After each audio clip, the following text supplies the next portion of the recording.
Hello there.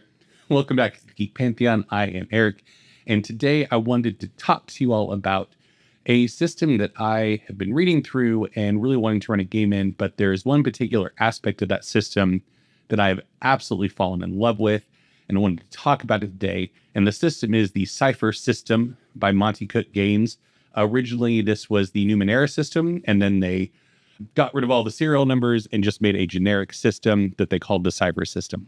I really like this system. It's got some really interesting things under the hood, but the number one thing that I adore about it is the defense system. And I guess more specifically, the difficulty system in general. For those of you unaware of the way it works in the Cypher system, you don't have any modifiers to your roll. You roll a d20 still, but you don't add anything to it 90% of the time.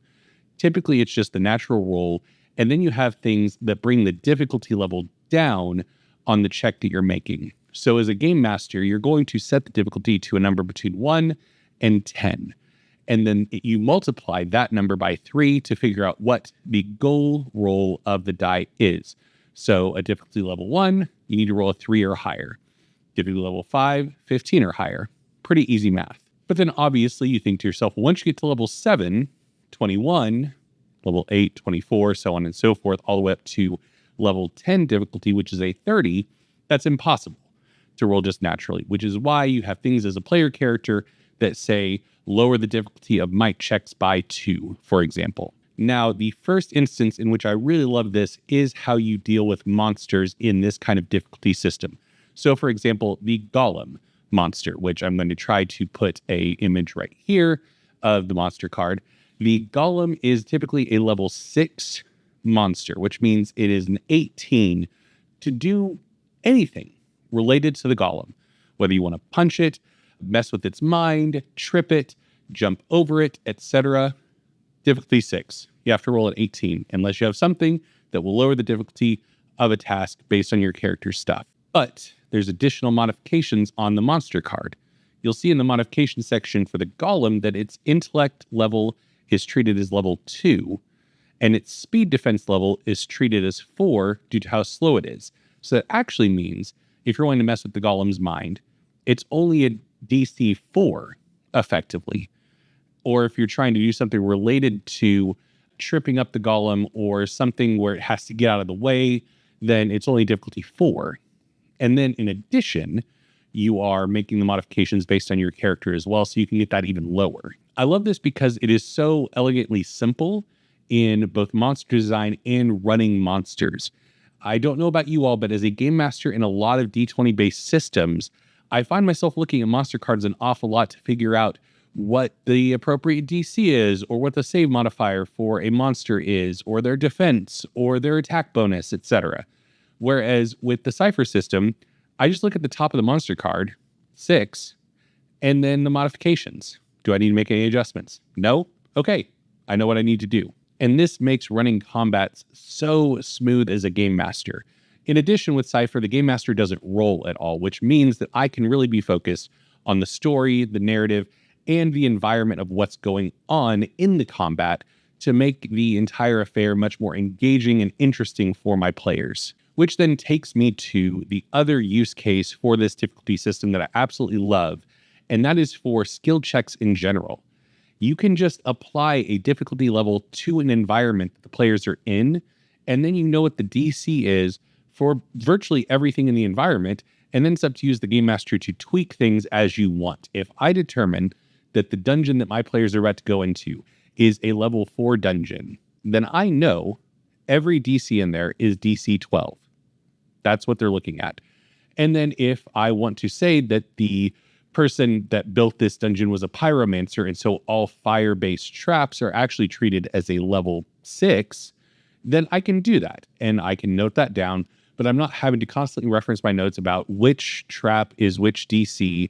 And then you can, some systems like Pathfinder, which I adore Pathfinder, but some of their trap cards and skill check cards have different DCs based on the skill being used, which makes sense from a realism standpoint, but from an ease of gameplay standpoint, I feel like it presents some additional hurdles that are unnecessary when we're just trying to engage with the world and have interesting, cool stuff happen. This also can make things more engaging and tactical for your players as well if you communicate the level to them they can know whether or not they want to risk doing a certain action. If they come across a chasm in the dungeon that they know they're going to need to leap over, but you've communicated at the top that this is a level 5 dungeon, so everything is going to require them to roll a 15 or higher, then the wizard that has a really bad strength is going to think twice about pitching an athletics check to leap over it, because they know that their modifiers aren't going to get them where they need to be confident in being able to jump over this chasm. And they can already be thinking and formulating an approach that's tailored to their skill set, as opposed to them just shrugging like, well, guess I got to try. Hope the DC's low. I have no idea. But the reason I like the way that the Cypher system presents difficulty in its world and through the mechanics is this idea of reducing the difficulty down based on the training that you've done and who your character is, what their skill set is in actuality. Because whereas something for an average person would be literally impossible, difficulty 8 is something that without any kind of modifications, a normal person could not achieve because the D20 doesn't go that high. Because your character is trained, they have prepared for this specific situation. Well, for them, the difficulty is actually only 4 because they have so many things going for them. So for an average person, this is a extremely difficult task that is literally impossible for them to accomplish. But for your character, it's actually quite manageable, not because they are supernatural, but because they are trained and prepared for the situation. And I know at the end of the day, all we're doing is flipping the modifications on its head, because rather than just adding pluses to the die roll, we're taking the difficulty down. But it makes my brain click into place when I think about the world in that way, and I really like it, and I engage with it in a big way, both as a game master and as a player. But if you are a game master running in another tabletop RPG system, perhaps one of the more popular ones like Dungeons and Dragons or Pathfinder, then how could you make use of this mindset when it comes to both environment, hazard, and monster design? I think largely you can keep a lot of it very much the same, because when we talk about setting DCs in something like Dungeons and Dragons 5th edition, we're typically, unless we're setting an impossible task, not really going to be going over DC 30 that often. You know, if you get into late stage Pathfinder or like D&D 4th edition, D&D 3.5, the modifiers got way up there. And so you might actually realistically be looking at setting DC 35 or 40 on occasion for something that you wanted to be hard but not impossible. But if we're talking about most modern game design that uses a D20, then DC 30 is kind of the ceiling to where you're going to be hitting most of the time. So as a game master running one of those systems, I can literally just, when I'm taking my notes, note down that this area is difficulty 3 and know that the DC is 9 for most things that I'm going to be throwing at the players. Or I can set it at DC 5 for 15, etc. And that's just going to make my note-taking process and my preparation process that much easier, because I'm creating a baseline across the board. And there's a very simple shorthand and algorithm to scale it up or scale it down. And then additionally, I can do that with my monsters as well. If I wanted to simplify my monster cards, I could look at the challenge rating and what the AC is, or whatever the most important stat to me. If it's something that's really tankish, and then looking at the AC. If it's something that's like a caster and the save modifier is going to be a bigger aspect of their defenses, I would look to those and make a difficulty level for the monster based upon that. So if I'm looking at something that has an AC 18, let's say, well, with using the Cypher system, that would be a difficulty of 6, because 6 times 3 is 18. And if there's something like a golem that is giant and made of rock and really brutish, then it makes sense for its armor class as well as its physical defenses, like its strength save and its constitution save, to be on the higher end. So I could say this is a difficulty 6 monster, but for intelligence-based checks, it's treated at a level 3 or level 2. For its intelligence, wisdom, and even charisma saving throws, it's going to have like a -6 to it, because when it rolls a 10, it would have a 4 total score, which reflects that difficulty level. And then for dexterity saving throws, if we're treating it as being level 4, then it only have a +2 to its dexterity saving throws. So that's just a way that you can conceptualize this style of difficulty and monster design in a really interesting way that I think makes things easier as a game master.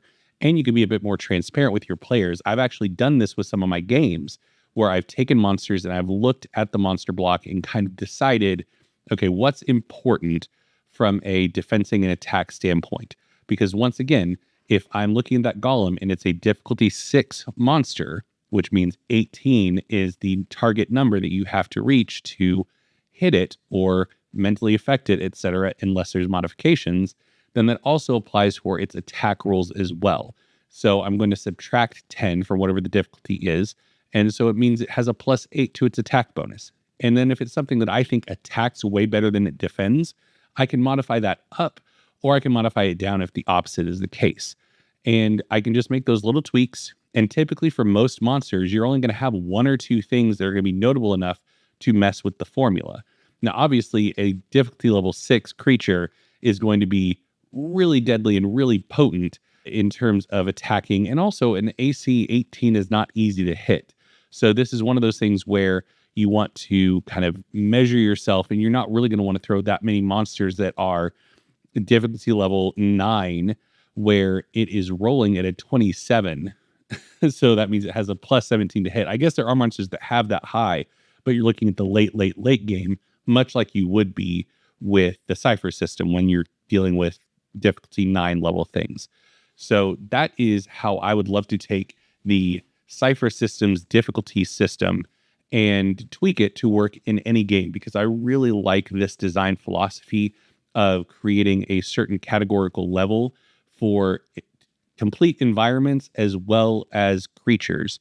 And you can even combine that. You can say that a bog is level 3, including all of the creatures that are in it. And then you can make tweaks based on the hag that lives there and things like that.